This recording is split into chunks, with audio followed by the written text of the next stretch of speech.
नमस्कार, मैं हूं डॉक्टर चक्षु। अगर आप भी अपने जोड़ों के दर्द से परेशान हैं, आपके शरीर के जोड़ जोड़ दुख रहे हैं, एक नहीं मल्टीपल जॉइंट्स में आपके पेन है और जितनी बार आप रिपोर्ट्स कराते हैं उसमें कुछ नहीं निकलता, तो ये मान के चल लीजिए क्लियरली कि ये तकलीफ आपको हो सकती है पॉलीआर्थ्रेल्जिया।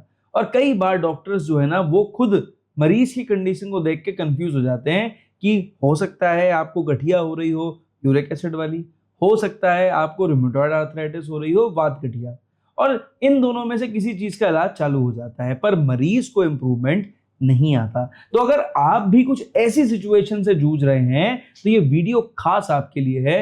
रिक्वेस्ट करेंगे इसे पूरा समझें ताकि आपकी पूरी मदद हो सके। देखिए, ये जो जोड़ों के दर्द की समस्या है ना, आज के समय में जब भी थोड़ा बहुत मौसम बदलता है तो मेरी ओपीडी में दूसरा तीसरा पेशेंट जो भी है ना वो अक्सर जोड़ों के दर्द का होता है। किसी को घुटने का हो रहा है, किसी को हाथों में रिस्ट का हो रहा है, किसी को उंगलियों में हो रहा है, ठीक है, या कुछ नहीं तो केवल गर्दन में या कमर में दर्द हो रहा है, ठीक है। अब ऐसी सिचुएशन में जब भी मरीज अपनी आके बातें बताता है ना तो उसकी बातें को सुन के डिसाइड होता है कि वास्तव में उसकी तकलीफ क्या है। इसलिए उसकी बात सुनना कई बार बहुत जरूरी हो जाता है डॉक्टर के लिए।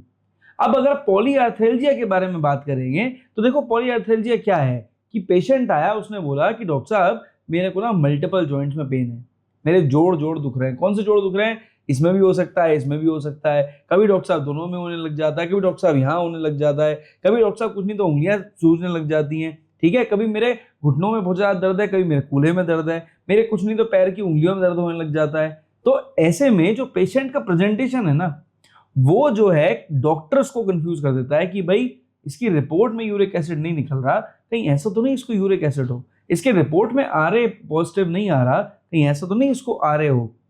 अब यहां पर समझना जरूरी है कि पॉलीआर्थ्रेल्जिया में मल्टीपल जॉइंट्स तो इन्वॉल्व हैं, लेकिन वहां पे स्वेलिंग नहीं होगी, वहां पे कोई डिफॉर्मिटी नहीं आएगी, नहीं आपके जोड़ जो है उसमें कोई बदलाव नहीं आएगा और जोड़ों में सूजन दिखाई नहीं देगी। मरीज दर्द की शिकायत बार बार करेगा। आज ही मैं ओपीडी में एक फीमेल को देख रहा था, उनके साथ भी ये सिचुएशन थी, इसीलिए इस वीडियो को बनाया कि भाई महिलाएं आ रही हैं और अक्सर जो इसकी जो बीमारी है ना इसमें अक्सर देखा जाता है कि 30+ के मेल्स या फीमेल्स अक्सर इस बीमारी से या इस तकलीफ से जूझने लग जाते हैं। इसके अलावा हाइपोथायराइड अगर आपको है तो वहां पे आपको हो सकता है। अगर आपको विटामिन D3 डेफिशिएंसी है तो ऐसी कंडीशन में भी आपको तकलीफ हो सकती है। अगर आपको न्यूट्रिशनल डेफिशिएंसी है कि भाई प्रोटीन लॉस हो रहा है बॉडी के अंदर, कैल्शियम की कमी अगर आपको हो रही है, सोडियम की कमी अगर आपको हो रही है, तो ऐसी कंडीशन में भी आपको पॉलीआर्थ्रेल्जिया के सिम्टम्स देखने को मिल सकते हैं। पर यहाँ पर एक क्लियर कट बात आप समझ लीजिए कि मरीज को जोड़ों में दर्द होगा, मल्टीपल जॉइंट्स में पेन होगा, सिमेट्रिकल हो सकता है, मतलब दोनों में एक हो सकता है, एसिमेट्रिकल भी हो सकता है, सिर्फ एक में हो रहा है, ठीक। मरीज ये बोलेगा थकान हो रही है, कमजोरी हो रही है, पड़े रहने का मन कर रहा है, मूवमेंट करने से दर्द मेरा अक्सर बढ़ जा रहा है, खासकर सुबह के टाइम में मेरे को स्टिफनेस हो रही है, नहीं अकड़न आ रही है, और उसके साथ में मेरे को दर्द हो रहा है। और हो सकता है दर्द की वजह से, ज्यादा दवाइयां खाने की वजह से या किसी और रीजन की वजह से पेशेंट का या तो वेट गेन हो रहा हो या वेट लूज हो रहा हो। तो अगर ऐसी एक सिचुएशन टिपिकल डेवलप कर रही है तो ये है पॉलीआर्थ्रेल्जिया। अब जरा क्लियरली समझ लीजिए कि एज अ डॉक्टर हम कैसे डिफरेंशिएट करते हैं कि पेशेंट को आरए है, रूमेटॉइड आर्थराइटिस, वात गठिया, या गठिया गाउट वाली यूरिक एसिड वाली है, या पॉलीआर्थ्रेल्जिया है। बिल्कुल पैरामीटर क्लियर कट है। पॉलीआर्थ्रेल्जिया में 4 से ज्यादा जोड़ों में मरीज दर्द की शिकायत बता सकता है। आरए के केस में 1 या 2 ज्वाइंट हो सकते हैं कि भाई उंगलियों में भी हो रहा था या घुटनों में हो रहा है, होगा तो सिमेट्रिकल होगा, दोनों तरफ हो सकता है, एक में भी हो सकता है, लेकिन यहाँ पे क्या होगा, स्वेलिंग दिखाई देगी और कोई पुराना जोड़ जहां पे तकलीफ हो रही है वहां पे ऑन एग्जामिनेशन महसूस होगा कि मरीज को डिफॉर्मिटी आ रही है, ठीक है। अब अगर यहाँ पर उसको यूरिक एसिड बढ़ रहा है तो क्या होगा, सडन इन्फ्लेमेशन, सडनली एक आध ज्वाइंट में स्वेलिंग आएगी, हो सकता है एडी में आ रही हो सकता है पैर के पंजे में आ रही हो सकता है पेशेंट की उंगलियों में आ रही हो सकता है रिस्ट में आ रही हो, कुछ नहीं तो हो सकता है कंधों में महसूस हो रही हो, ठीक है। अब आरए यानी वात गठिया और गाउट दोनों में लोकेशन चेंज हो सकती है, लेकिन अक्सर देखा जाता है कि आरए के अंदर दोनों तरफ के ज्वाइंट इन्वॉल्व होते हैं, जबकि जो गठिया गाउट वाली है, यूरिक एसिड वाली है, वहां पे 1 या 2 ज्वाइंट होंगे, जरूरी नहीं है दोनों तरफ हो। और मोस्ट इंपॉर्टेंटली जो भी कुछ होगा गाउट में यानी यूरिक एसिड की वजह से दर्द में, वो सडनली होगा, कुछ दिन तक मेंटेन रहेगा और उसके बाद धीरे धीरे करके सबसाइड हो जाएगा।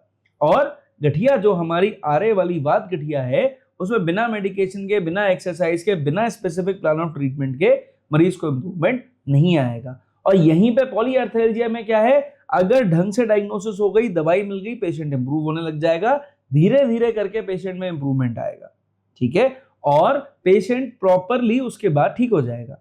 लेकिन यहाँ पर रिकरेंस हो सकती है कि अगर बाई चांस थायराइड लेवल बढ़ गया तो हो सकता है, अगर हो सकता है पेशेंट को कोई ज्यादा स्ट्रेस हो गया तो वहां पे पॉलीआर्थरेल्जिया के संग में फाइब्रोमाइल्जिया पेशेंट को डेवलप करने लग सकता है, ठीक है। इसके अलावा हो सकता है अगर कुछ पेशेंट्स ऐसे आपको मिल जाए जिन्होंने कोविड का इंजेक्शन लगाया, कई बार ओपीडी में देखने को मिलता है कि पोस्ट कोविड वैक्सीनेशन के बाद पेशेंट्स को दिक्कत होनी शुरू हुई है। कई बार कोई फीवर आ गया, जैसे डेंगू हो गया, चिकनगुनिया हो गया, इस तरह के फीवर्स हो गए, कुछ नहीं तो अक्सर टाइफाइड फीवर के बाद भी मरीज जो है जोड़ों का दर्द लेके आ सकते हैं।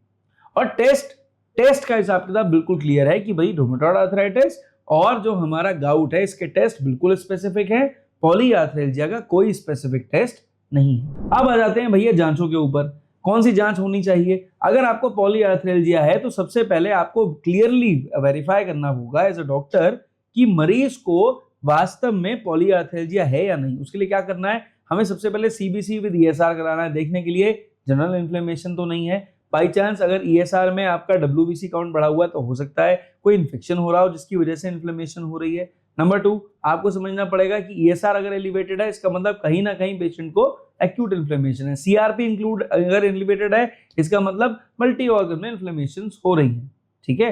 इसके साथ में अगर सपोज करिए आपने एएनए कराया, एएनए का मतलब हो गया ऑटो इम्यून पेशेंट को आर्थराइटिस जैसे लक्षण आ रहे हैं। रूमेटॉइड आर्थराइटिस आरए पॉजिटिव आ गया और अगर बाई चांस की बात है एंटी सीसीपीपी करा लिया, वो भी पॉजिटिव आ गया, तो 100% पेशेंट को रूमेटॉइड आर्थराइटिस की शिकायत हो रही है। और अगर यहीं पे सपोज करिए आपने जो यूरिक एसिड लेवल्स है वो चेक करा लिए, संग में ईएसआर और सीआरपी बढ़ा हुआ है, तो इसका मतलब हो सकता है पेशेंट को यूरिक एसिड हो रहा हो। तो अगर ये सारे के सारे टेस्ट नॉर्मल आ रहे हैं, फिर भी मरीज कह रहा है डॉक्टर साहब दर्द है और दर्द दिक्कत कर रहा है, मुझे तकलीफ हो रही है, मैं मूवमेंट नहीं कर पा रहा हूं, सुबह उठ के स्टिफनेस हो रही है, वीकनेस आ रही है, तो ये सारे लक्षण बताते हैं पेशेंट को पॉलीआर्थरेल्जिया है। अब जरा इलाज के ऊपर बढ़ जाते, तो भाई पहली दवा जो यहाँ पर है ना उसका नाम है लिथियम कार्ब। देखिए लिथियम कार्ब एक बड़ी स्पेसिफिक मेडिसिन है कि मरीज आया और उसने हमें बताया डॉक्टर साहब यूरिक एसिड की परेशानी मेरे को पहले रहती थी, अब पिछले काफी समय से ना यूरिक एसिड मेरे को रिपोर्ट में दिखाई नहीं दे रहा, लेकिन दर्द मेरे को फिर भी हो रहा है, मल्टीपल जॉइंट्स में हो रहा है, रिस्ट में बहुत ज्यादा हो रहा है, फिंगर्स में हो रहा है, एंकल्स में हो रहा है। पहले भी होता था पर पहले यूरिक एसिड बढ़ा हुआ दिखता था, अभी पिछले कई बार से रिपोर्ट्स करा रहा हूं पर यूरिक एसिड बढ़ा हुआ नहीं दिख रहा है। वहां पे जो दवाई है दैट इज लिथियम कार्ब। अब लिथियम कार्ब कैसे इस्तेमाल करनी है, 30 पोटेंसी, 2 बूंद दवा 2 चम्मच पानी में डाल के दिन में 3 बार, जरूरत पड़ने पर 5 बार तक, कितने दिन तक, कम से कम 15 दिन से 21 दिन तक पेशेंट रेगुलरली कंज्यूम करे और अपना पूरा ध्यान रखे, डाइट का, एक्सरसाइज का, इंप्रूवमेंट नहीं आए डॉक्टर को जरूर दिखाए। अब जो दूसरी दवा यहाँ पे है ना वो भी बड़ी स्पेशल रेमेडी है, उसका नाम है यूपेटोरियम पर्फ। अब देखो यूपेटोरियम पर्फ का एक स्पेसिफिक सिम्टम है, पेशेंट को होगा बोन पेन, नहीं, हड्डी हड्डी में दर्द। कौन सा दर्द, चिकनगुनिया के बाद का दर्द, डेंगू के बाद का दर्द, हो सकता है टाइफाइड के बाद का दर्द। लेकिन ये स्पेसिफिक मेडिसिन है बोन पेन के लिए। जॉइंट पेन में भी ये उतना ही बेटर काम करती है अगर आपको स्पेसिफिकली पता चले किस कंडीशन के बाद हो रहा है। तो अक्सर फीवर्स के बाद या इन्फ्लेमेटरी कंडीशंस के बाद या पोस्ट कोविड कॉम्प्लिकेशंस के बाद या हो सकता है पोस्ट कोविड वैक्सीनेशन के बाद अगर मरीज को तकलीफ हो रही है तो यूपेटोरियम पर्फ एक अच्छी दवा है, बशर्ते पेशेंट के सारे इन्वेस्टिगेशंस नेगेटिव आ रहे हो, किसी में कुछ ना निकल रहा हो और मरीज को जबरदस्त दर्द हो रहा हो, वीकनेस हो रही हो, उठने में तकलीफ हो रही हो, मूवमेंट ना कर पा रहा हो, जॉइंट स्टिफनेस हो और साथ ही साथ जॉइंट वीकनेस भी हो। तो अगर ये सब चीजें हो रही हैं आपको यूपेटोरियम पर्फ के बारे में जरूर सोचना चाहिए। 2 बूंद दवा 2 चम्मच पानी में डालकर दिन में 3 से 5 बार, वही सही तरीका, 2 से 3 हफ्ते यानी 15 दिन से 21 दिन तक लीजिए। इंप्रूवमेंट ना आए डॉक्टर को जरूर दिखाएं। जो तीसरी दवा है ना वो एक बहुत बढ़िया मेडिसिन है और लगभग सभी तरह के पेशेंट्स की हेल्प करती है। नाम है ब्रायनिया एल्बा। अब यहाँ पर क्या हो रहा है, ब्रायनिया एल्बा में जॉइंट में स्टिफनेस हो रही है, जॉइंट में पेन हो रहा है और पेशेंट का जो जॉइंट का मूवमेंट है वो रेस्ट्रिक्ट हो रहा है। इसके साथ में मरीज को क्या दिक्कत है कि मरीज कह रहा है जी दर्द हो रहा था, जैसे पड़े हुए हैं वैसे पड़े रहें तो सब बढ़िया, उठ के काम करने लग जाते हैं तकलीफ बढ़ जाती है। मरीज जैसे ही ये लक्षण बोले सारी रिपोर्ट्स नेगेटिव हो, मरीज को तकलीफ हो रही हो, तो ये दवा बढ़िया काम करती है। लेने का तरीका 2 बूंद दवा 2 चम्मच पानी में डालकर दिन में 3 से 4 बार, जरूरत पड़ने पर आप इस दवा को लेंगे और कोशिश करेंगे कि 2 से 3 हफ्ते यानी 15 से 21 दिन तक लें। इंप्रूवमेंट ना आए डॉक्टर को जरूर दिखाएं। अब जो यहाँ पर चौथी दवा है ना, वो बहुत बढ़िया कॉम्बिनेशन है मदर टिंचर्स का, और यहाँ पर हमें सिर्फ 2 दवाइयां चाहिए। एक हमें चाहिए टीनोस्पोरा कॉर्डिफोलिया का मदर टिंचर, संग में हमें चाहिए गुआइकम का मदर टिंचर। अब यहाँ पर ये दोनों दवाइयां क्या करेंगी, जो आपकी टीनोस्पोरा है ना, ये इन्फ्लेमेशन को रिड्यूस करेगी बॉडी के अंदर, कोई जनरलाइज्ड इन्फेक्शन आ गया हो उसको इंप्रूव करने में हेल्प करेगी, और आपकी बॉडी के अंदर जो जिसे कहते हैं मस्कुलर स्टिफनेस, मस्कुलर पेन्स जो हो रहे हैं, जो और खासकर वीकनेस जो डेवलप कर रही है ना, उसको इंप्रूव करने में हेल्प करेगी। और गुआइकम स्पेसिफिकली आपके जॉइंट पेन्स को रिड्यूस करने में आपकी पूरी मदद करेगी। अब ये दोनों दवाइयां कैसे लेनी है, आसान तरीका है, आंख बंद करके इसको इस्तेमाल कर सकते हैं। अगर सारी रिपोर्ट्स नेगेटिव आ रही हो तो करना क्या है, 5 बूंद दवा दोनों मदर टिंचर्स की आधा कप गुनगुने पानी में डालें, दिन में 3 बार रेगुलरली कंज्यूम करें, जिस भी डॉक्टर को दिखा रहे हैं उनकी दवा के साथ में। आप अगर रेगुलरली लेते हैं, 3 से 4 हफ्ते लेते हैं, आपको इंप्रूवमेंट जरूर आएगा। लेकिन फिर से कहूंगा, तकलीफ हो डॉक्टर को जरूर दिखाएं। तो आई होप इस वीडियो को सुनने के बाद ना आपके भी चक्षु नेत्र खुल गए होंगे, समझ में आ गया होगा पॉलीआर्थरेल्जिया क्या है। अब भाई देखो, इंप्रूव होना है, एक्सरसाइज जरूरी है, आपको मॉर्निंग वॉक की रिक्वायरमेंट है, जॉइंट स्ट्रेचिंग की रिक्वायरमेंट है, और आपको इन्फ्लेमेटरी फूड कम करने चाहिए ताकि आपको पॉलीआर्थरेल्जिया परेशान ना करे। दवाइयां मैंने बताई हैं, इंप्रूवमेंट देंगी, लेकिन डॉक्टर का परामर्श जरूरी है।